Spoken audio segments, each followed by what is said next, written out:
Yes. I have a couple of questions. First, the Kurdish officials and fighters in Syria claim that the U.S. military engineers are on In the where, ground I'm sorry? in Syria.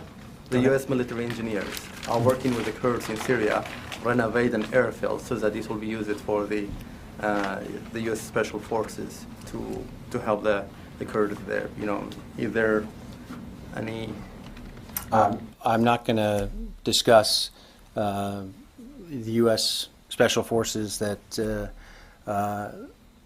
we have plans to operate in Syria. I'm not going to discuss anything about their position or deployment or anything that might jeopardize their operational security.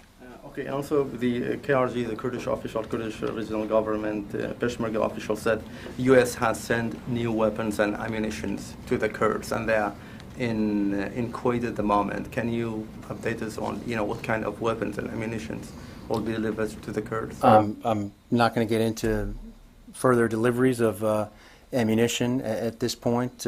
We have been providing support, as you know, for opposition forces in Syria right now that are taking the fight to ISIL. Again, we don't have anything more to update at this time. We're going to continue to enable capable, motivated forces that are willing to take the fight to ISIL. And one of the ways we've been doing that is with ammunition and equipment, and as we've documented previously, but I don't have anything more to announce at this time as to any additional shipments. So on Turkey, did Turkey inform you guys on deployment of its forces near Mosul?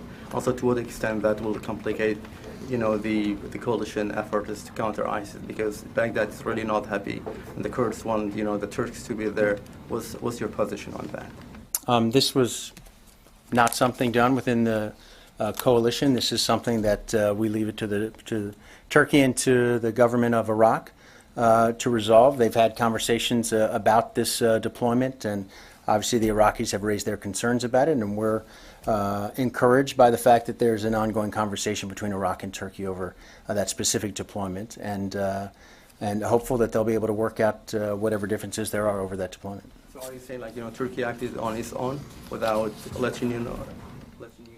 Turkey, again, this is something between Turkey and the government of Iraq, the sovereign nation of Iraq, and I think the Iraqis have made clear their position on it, and we just encourage both sides to resolve their differences here, whatever disagreements there may be.